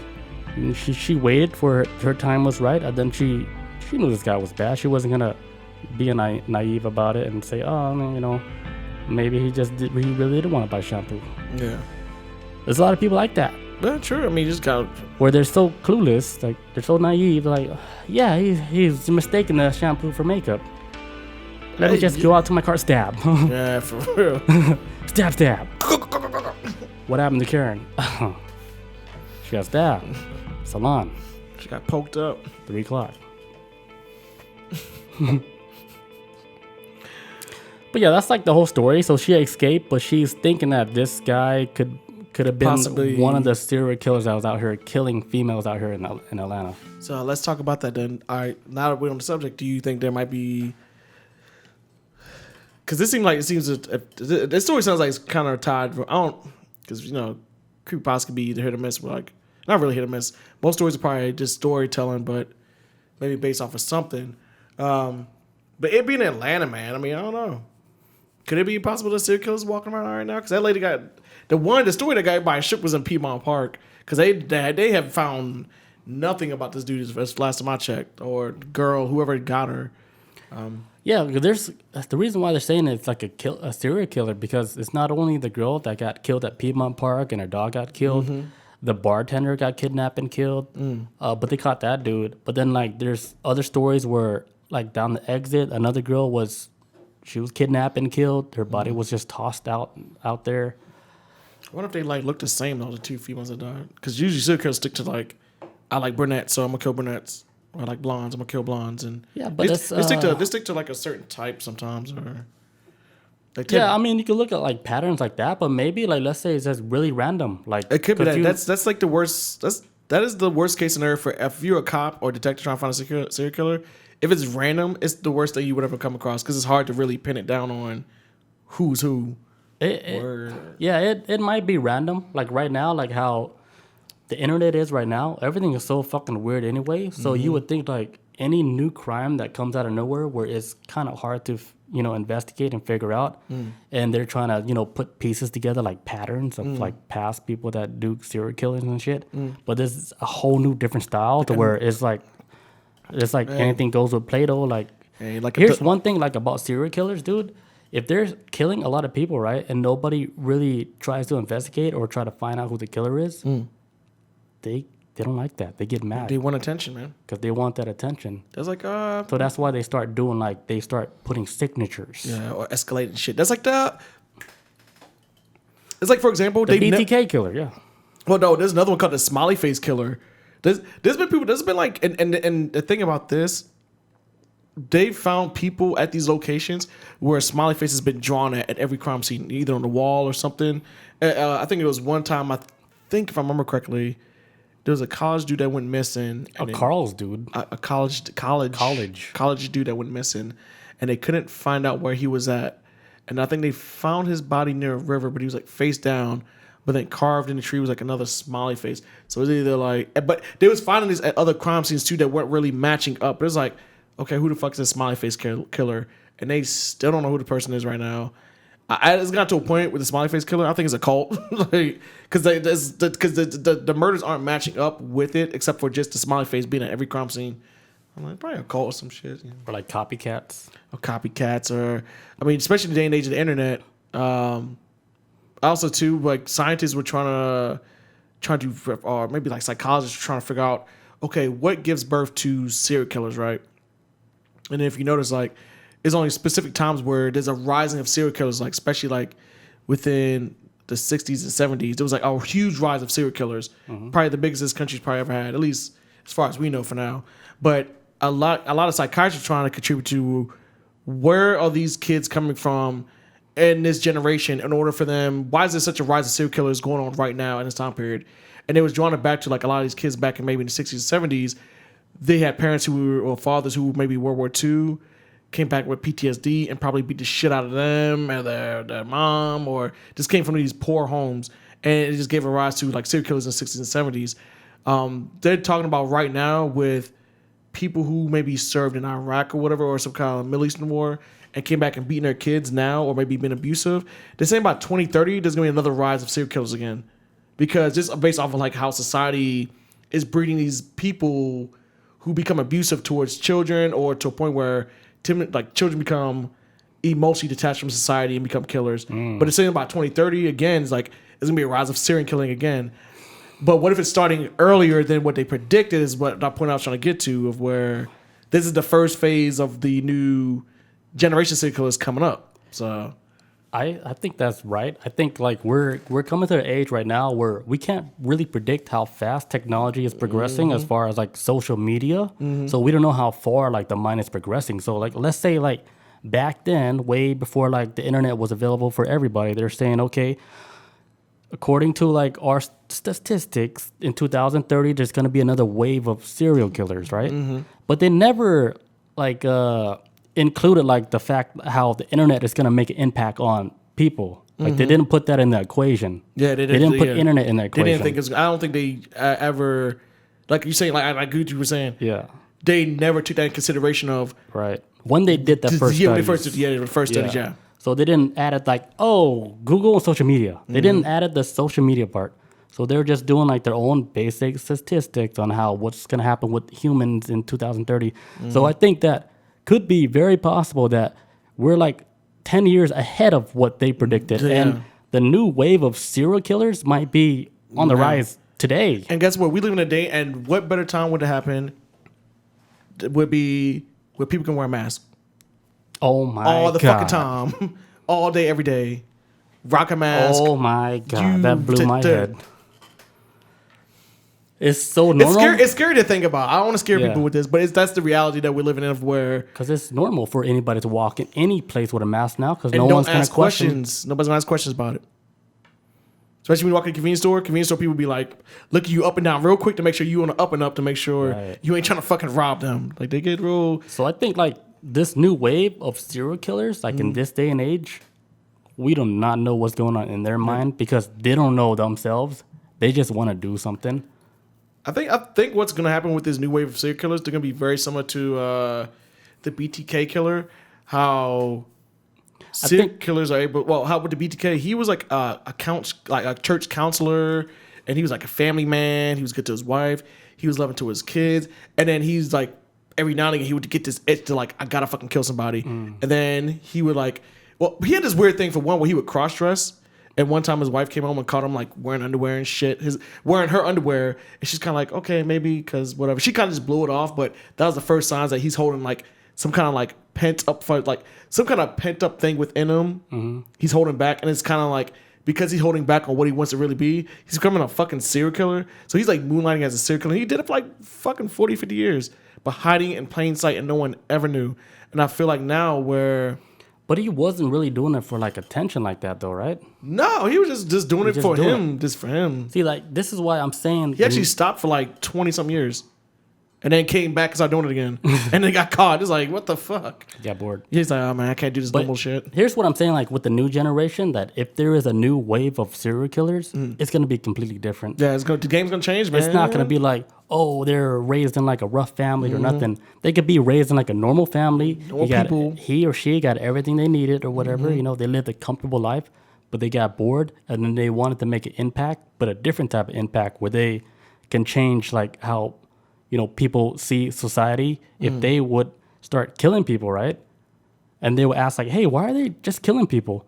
But they're doing it for a different reason. Like they're doing it like maybe they have like a weird message where, you know, they believed in something, but they don't really believe it like that. They just want to do the action. Yeah. It's no more cookie cutter drive like, I hate prostitutes, so I kill prostitutes. Like that's right. Them days is over. They This shit's should gonna say be like, oh, way more I complex fight for like human rights, but you know they start killing people and shit, and then they're not doing it for, you know, because they feel like they should do it. They're doing it for like internet fame. Oh, internet fame. Okay. So that's a big difference. Like they're doing it for the popularity or to be known, to be somebody that created like chaos during a time period. Probably because most of their life they probably... So because like remember 2021, nothing really happened until a whole bunch of serial killers came out. And they started blowing up the whole fucking news. Now they're in history. In the middle of a pandemic in Atlanta. Like, I'm going to keep an eye out for this shit, though. Because honestly, like, with the whole Piedmont Park thing, I think after about 2 or 3 weeks, this is the first thing I said in my mouth at work. We was talking about it with the Piedmont Park murder. After about 2 or 3 weeks, and we was at work just talking about it, trying to figure out, you know, who did it. I was like, her girlfriend did it. That was a good reaction. I was like, I think her girlfriend did it because the girlfriend was the only person I knew that she was out there. As far if we going based off of who knew she was out there, her girlfriend was at the house. Her girlfriend knew she was there. Her girlfriend found the body. But then again, I don't know. That's just me. I'm not saying that. That was just my theory. I'm not saying I got all the clues. I probably don't know a lot of shit about it. But yeah, I don't know nothing about it. I really don't. But, so I can't say anybody. But that was my first gut reaction. Like, I watched a lot of crime shit, so I was like, man, the girlfriend did it. And I thought about it, what if it's actually like a legit motherfucker out there that just Well, what would be the motive behind the girlfriend? Like, why would you say that unless you know something? Oh, it could be like life insurance policy and shit. It'd be some weird shit. Okay, so you're making a random guess. That's also, I'm just going with like the most basic level. Okay, so you're not a detective. So I'm just saying that's what I'm saying. Like, it was a knee jerk reaction when after about 2 weeks, like the girlfriend did it, maybe life insurance policy, and then after a while, I was like. But that's the girlfriend. And it was easy. It was an easy layup. I get it. I was being lazy with trying to actually do critical thinking. And then over time, I was thinking... That's really lazy. Maybe it's a fucking... lot of people will light you up for that. Like, really? You going with the most basic CSI shit? I don't know, man. I don't know. I can't say nothing. I don't know. I don't even know she had a girlfriend. I don't know. Yeah, I just know that she got brutally chopped up and her dog died too. Yeah. So her girlfriend found her in the park, and that's if they killed the dog, I'm thinking it's personal. Yeah, man. Fuck. Yeah, for real. Or maybe the dog was too aggressive. Here's my thing though. They would have to know her schedule. I would assume.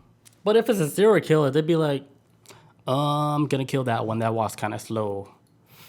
Unless it was probably if it's somebody that watches the schedule, it's personal.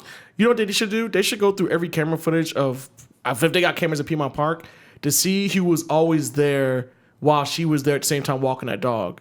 But they would just sit on a bench, maybe doing something else, walking their dog. But when you get into a habit of life and walking a dog, you do it at specific times all the time. So I'm assuming she walked that dog the same time all the time at that time.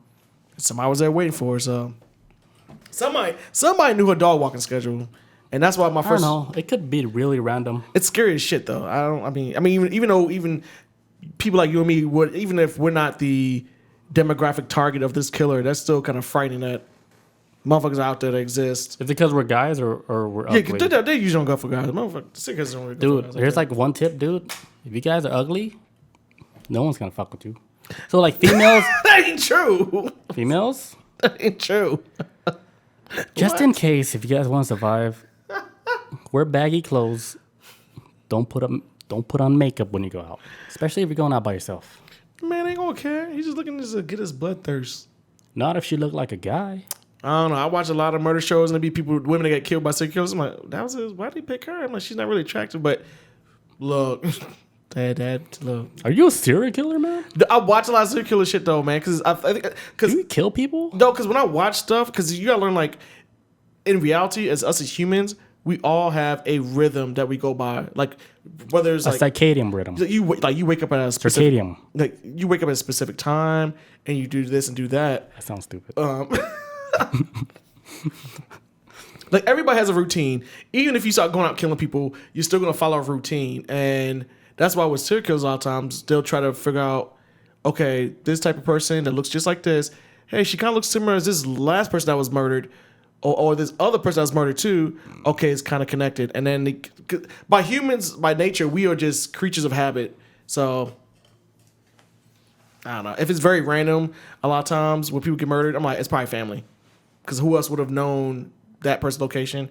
But then sometimes too, it could be somebody that I've been stalking or watching. But I watch a lot of murder shit, folks. It's the human mind is It could be anything. it's insane. That's why I watch this stuff, because it makes me want to try to I try to understand what makes a human that could maybe impossible normal at one time go down this rabbit hole, like normal at one time, or what makes them go down to this rabbit hole of like insanity, I would assume. But I don't know. The mark of Canis.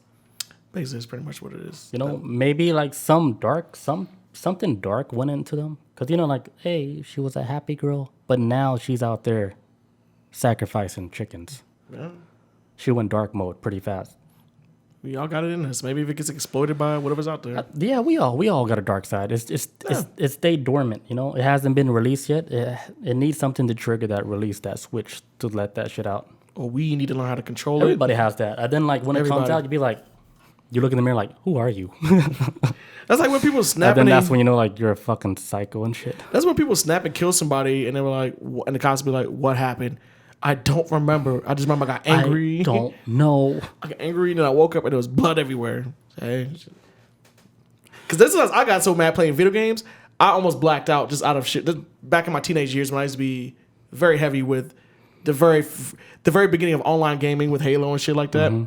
And I used to take that shit personal. I would get mad if I lose a Halo match. And I would get so angry, I'd be like, what the fuck? And then next time I'm like in the bathroom peeing. I'm like, wait, what the fuck just happened? Like, I would just get so angry playing it, like blinded by rage. That's me. Kinda. No, I'm not a serial killer. I'm a hardcore gamer at one point. You know, anybody says that they're not a serial killer might be a serial killer. Okay, I'm a serial killer. And then they try to I didn't try to say that they are try to say serial they're serial killer, but they already are labeled serial killer. No, I just find it interesting that people go crazy like that. I don't know. But yeah, guys, if you guys see Chris on side of the street, don't think he's a serial killer. He's not gonna kill you. I'm regular people, I promise. I'm a good guy. Yeah. It's regular people. Take my hand. That's an autograph. You guys out there, calm down. If you guys are listening, like from Atlanta, chill your fucking balls, man. If you need help or something's wrong, get help. That's like the number one shit that people think they don't need. Help, Like they don't need to go out and get help. They think they can fix themselves. There's people that can help you.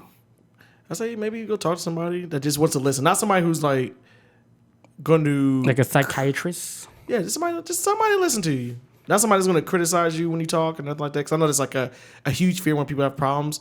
They don't want to be judged. Just Yeah, there's some apps for that. Like where you can actually talk to a psychiatrist and they can try to help you. I can't remember what it's called. It's like betterhelp.com. Yeah, they promoted. I haven't heard it in a while, but y'all know what you're talking about. It's the Yeah. online like psychiatric app help or some shit. Yeah. So you guys can do that. Go to betterhelp.com, get some help if you guys feeling stabby or whatever. Or start a fucking podcast and just talk. Yeah, start a podcast. Like fucking let all your shit out. Write a journal. Actually, journal's kind of played therapy. out. Podcast is like the new journal. Fuck writing a journal. That's the new diary. This is the new diary is podcast. That's where you. Hell yeah. There you go. We got you. Don't tell my lawyer. I kill people. Cut that out. Beep. Stand by. Remember that shit? Like, don't tell my lawyer I kill people. Please don't tell him. That dude from Dubai. My boy Rocco. Rocco. All right, guys, we're gonna end this podcast. Yes, sir. For creepypasta. Next week, let's try to go back to our regular scheduled shit and then do it like a topic. I'm done. Because with the random topic, it's hard to. It's easy, but it's hard. Yeah. So I'd rather just do like a topic and then like backup news. Well, if we yeah, I feel. And a topic doesn't have to be like anything weird. It could be normal stuff. Because remember the name Media Hijack? We can take anything. Like, I'm gonna just open this one up. If you want to go into politics, we can. If you want to. If you want to go into politics, we can. Maybe we can learn something. I don't know. I probably won't get too much into it, but know? I'll think of something. But now you said now you saying it that way, okay? Like yeah, like I want you to like maybe we to might get learn like something. any subject that you want. It doesn't have to be nothing that's fucking out of this world because we already killed that You shit. touched it. We can always come back and do a lot of them again because it's still ongoing. But we can jump on the regular media, take that whatever news, then we can have our own opinions on what's going on. Let's get it.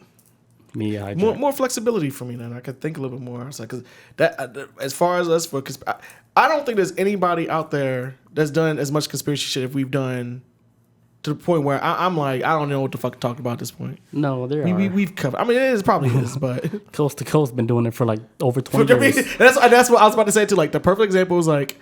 Other than us, probably Coast to Coast has been... And they do it 7 days a week. There's no break. Coast to Coast has no fucking break at all. They have no break at all. Like, their shit, like... even, like, when I listen to it today, it's still fucking mind-blowing, like, the guests that they bring on the show. Like, they had a guest. He was, like, an expert at palmistry. Like, he reads the hand and stuff. Holy shit. So, there was, like, a 2-hour show where they talk about palm readings and, like, he was saying, like, you can look at somebody's palm and you could tell, like, what direction they're going to take in their job. Even, like, if you look at them, like, as a baby, if you can look at their palms as a baby and shit. They said if you look at, like, your left hand, right, you look at your ring finger, if you see, like a star shape, like, in the shape of your thumbprint, like, you're supposed to be, like, a star. Like, literally, that's how simple, like, the world works. Like an actual star? Or like you see, like four, like, I don't know, like, it kind of like a star. Okay, the corners, the 5 or corners. like a tree. You see like a little tree branch or whatever, like in your thumbprint. You see one? No, I'm not. Yeah, We're just people. Yeah, I'm normal. There's nothing wrong with that. There's nothing wrong with that. Yeah, mine says you're supposed to be a janitor. Okay. Sorry, man. You're gonna clean up shit. Okay. Oh wait, look at Teneno. He says sweet. So what? You got a star on your? No. He said that before with the topics with the. Shit. That just I missed that. Topics across the board of everything and anything. Oh yeah, politics. It's gonna be all. It's fair game. Bring all your ammunition, everything in it. Just you can talk about whatever. If you want to talk about the news, we can talk about the news. Gotcha. So yeah, that's gonna be next week. Then yeah, guys. Thanks for showing up. Because like every week, there's always something crazy going on. All the time, man. Especially with politics. It's funny. It's fucking ridiculous, man. All right, guys. Thank you guys for joining us tonight. We'll catch you guys next week on Tuesday. Peace out. Adios. See you guys.